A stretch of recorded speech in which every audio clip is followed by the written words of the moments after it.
Assalamualaikum warahmatullahi wabarakatuh. Salam hormat sahabatku semuanya dimanapun saudara berada.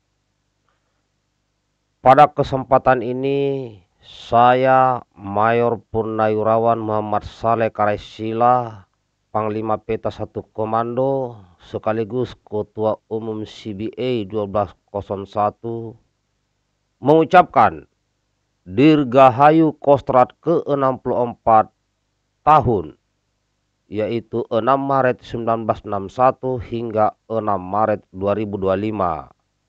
Kostrad yang prima mengawal Indonesia maju. Sehat selalu, sukses selalu, jaya selalu, prajurit Cakra dimanapun berada. Dan kepada sahabatku netizen, rakyat Indonesia, saya akan sedikit mengupas terkait sejarah lahirnya Kostrad. Kostrad, Komando Cadangan Strategis Angkatan Darat, adalah bagian dari komando utama tempur yang dimiliki oleh TNI Angkatan Darat.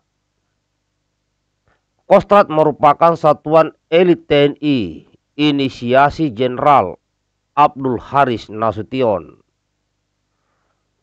Kostrad memiliki jumlah pasukan yang dirahasiakan dan selalu siap untuk beroperasi atas perintah Panglima TNI kapan saja. Saat ini Kostrad terdiri dari 3 divisi. Ya, jumlah pasukannya dirahasiakan. TNI Angkatan Darat memiliki 2 satuan elit, yaitu Kostrad dan Kopassus. Kostrad adalah satuan tempur utama milik TNI AD, sedangkan Kopassus satuan dengan kemampuan spesifikasi khusus milik TNI AD. Gagasan dibentuknya Kostrad tercetus dari Kepala Staf Angkatan Darat Jenderal TNI AH Nasution pada tahun 1960 yang dipicu masalah Irian Barat yang pada waktu itu masih menjadi sengketa dengan Belanda. Menanggapi surat keputusan Kasat dalam operasi merebut Irian Barat, akhirnya pada tanggal 6 Maret 1961 ditetapkan sebagai hari lahirnya Cadangan Umum Angkatan Darat atau Caduat. Ketika itu Majen TNI Soeharto ditunjuk menjadi Panglima Korra 1 Caduat. Caduat kelak berubah menjadi Komando Strategis Angkatan Darat atau Kostrad. Caduat lantas dilebur menjadi Komando Cadangan Strategi Angkatan Darat atau Kostrad pada tanggal 15 Agustus 1963.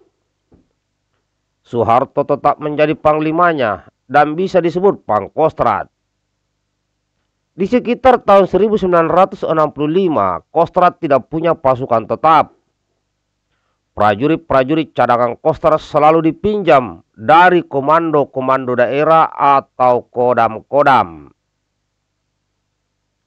Orang-orang yang terlibat dalam pendiriannya selain Brigjen TNI Soeharto adalah Kolonel Ahmad Wiranata Kusuma yang belakangan jadi Kepala Staf, Letnan Kolonel Slamet Sudipyo dan Kapten Suryo Jatmiko yang ditugasi menyusun orgas personel. Letnan Kolonel Muardi yang ditugasi menyusun orgas teritorial. Letnan Kolonel Amir Mahmud yang ditugasi menyusun orgas latihan dan operasi. Letnan Kolonel Sugoro yang ditugasi menyusun orgas logistik. Dan Mayor Joko Basuki yang ditugasi menyusun orgas intelijen. Cikal bakal Kostrad berasal ketika Indonesia pertama kali berurusan dengan isu kemerdekaan Irian Barat pada tahun 1960.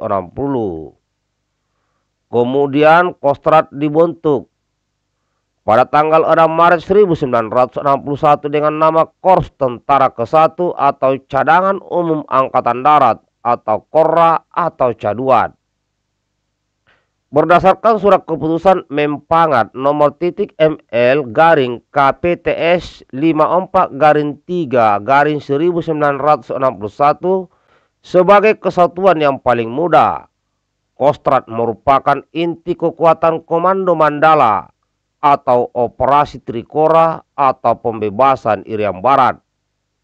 Kemudian berganti nama menjadi Kostrad pada tahun 1963. Mayor Jenderal Soeharto yang kemudian menjadi Presiden Indonesia dipercaya sebagai orang pertama yang menjabat Panglima Kostrad atau Pangkostrad. Kemudian pada tanggal 1 April 1998, Panglima Kostrad dijabat oleh Letnan Jenderal TNI Letjen Prabowo Subianto yang merupakan presiden kita sekarang. Nah, demikian kawan sekilas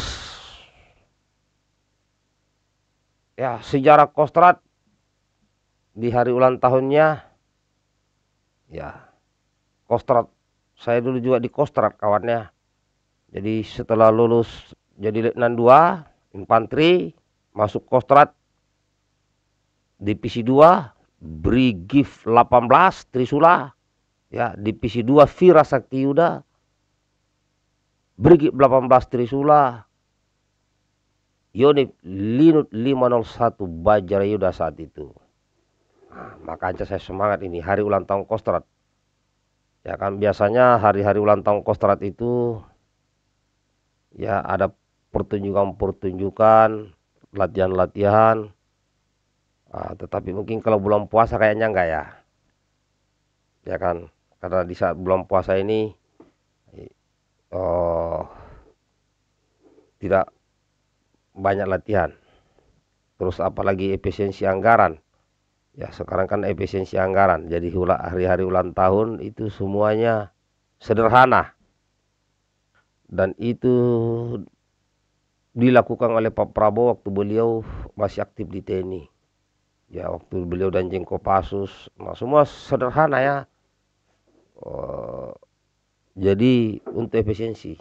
Nah apalagi sekarang negara kita sedang melaksanakan efisiensi untuk ya membangun mega proyek di masa datang. Jadi kepada seluruh saudaraku, sahabatku, para prajurit Cakra dimanapun berada, baik yang ada di daerah damai maupun yang berada di daerah pertempuran, ya, kami rakyat Indonesia terus berdoa agar dapat menjalankan tugas negara, tugas mulia dengan berhasil baik dan musuh bisa dikalahkan. Tetap semangat. Cakra, Cakra, Cakra.